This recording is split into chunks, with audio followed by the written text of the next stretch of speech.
Good morning and have a nice morning. આજનો આ અવસર આપણા બધા માટે ખૂબ જ મહત્વપૂર્ણ છે. હું ભાગ્યશાળી છું કે હું તમારા બધાનું સ્વાગત કરી શકું. તો હું કદાલા શીતલ આપનું આ મંચ પરથી સ્વાગત કરું છું. અહીં ઉપસ્થિત તમામને હું આવકારું છું.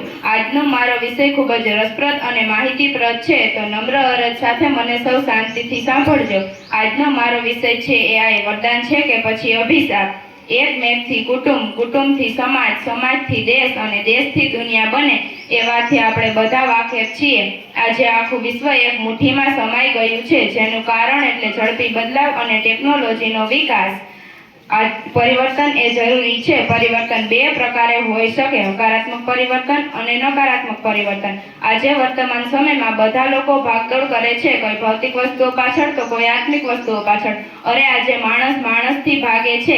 આજે વિશ્વ એટલું બધું વિકસિત થયું છે, જેના લીધે કોઈ પણ માહિતીની જરૂર હોય તો તે ગમે ત્યાંથી પ્રાપ્ત થઈ જાય છે. માનવીના આર્થિક અને સામાજિક વ્યવહારો શક્ય બન્યા છે, જેનો શ્રેય ટેકનોલોજીને જાય છે. આર્ટિફિશિયલ ઇન્ટેલિજન્સ એ આજના સમયનો ખૂબ જ જાણીતો શબ્દ છે. સ્માર્ટફોન, સ્માર્ટ પ્લેન, રોબોટ આ બધામાં AI નો ઉપયોગ થાય છે. AI ના ફાયદાઓ.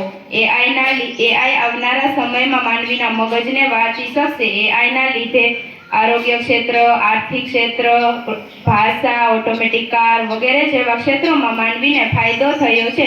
જે કામ કરવામાં કલાકો લાગતા હતા તે કામ હવે સેકન્ડમાં કરતા થઈ ગયા છીએ. ઝડપી કામ અને સમયનો બચાવ થયો છે. રોબોટમાં AI આવતા તે મનુષ્યની જગ્યાએ કામ કરશે અને થાકશે પણ નહીં. થોડા સમયમાં તે કામ પૂરું કરશે અને એ પણ સારી રીતે. એનાથી કામ ઝડપથી થશે અને ભૂલો પણ થશે નહીં. AI એ માનવીની મહેનતમાં ઘટાડો કરી શકશે. AI દ્વારા આવનારા સમયમાં યુદ્ધો તેમજ મિસાઇલો પણ તેમના આદેશ પ્રમાણે ચાલશે. AI ના ગેરફાયદા. AI ના આવવાથી સૌથી વધારે નુકસાન મનુષ્યને છે. તે માણસની જગ્યાએ કામ કરશે ત્યારે મશીનો પોતે નિર્ણય લેશે. જો તેના પર નિયંત્રણ રાખવામાં નહીં આવે તો મનુષ્યને જ ભારે નુકસાન થશે. AI ના માધ્યમથી બધું તૈયાર મળી જશે તો કંઈ નવું કરવાની ધગશ અને નવા વિચારો નાબૂદ થશે. આખી દુનિયામાં બેરોજગારીમાં વધારો થશે. એક સર્વે મુજબ 2030 સુધીમાં AI ના કારણે આખા વિશ્વમાંથી 80 કરોડ નોકરીઓ ખતમ થઈ જશે અને 37 કરોડ ધંધાદારીઓએ નવી જરૂરિયાતો મુજબ નવી તાલીમો લેવી પડશે. કારણ કે તેઓ જે કામ કરી રહ્યા છે તેનું કોઈ મહત્વ જ નહીં હોય, એટલે નવી જરૂરિયાતો પ્રમાણે નવી તાલીમો લેવી જ પડશે. વિશ્વના લોકો રોજે રોજ સાયબર ક્રાઇમનો ભોગ બનશે. આપણી અંગત માહિતી કે ડેટા લીક થવામાં વાર નહીં લાગે.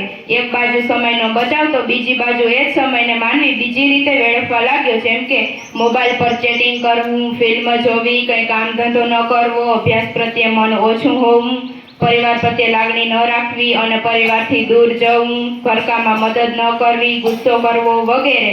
આ બધું આપણા ઘર કે સમાજમાં ચાલી રહ્યું છે અને આપણે બધા તે બધું અનુભવી રહ્યા છીએ. છતાં આપણા વડીલો કે આપણા મા બાપ આપણને કશું કહી શકતા નથી, કારણ વિશ્વ આખું આપણી મુઠ્ઠીમાં છે.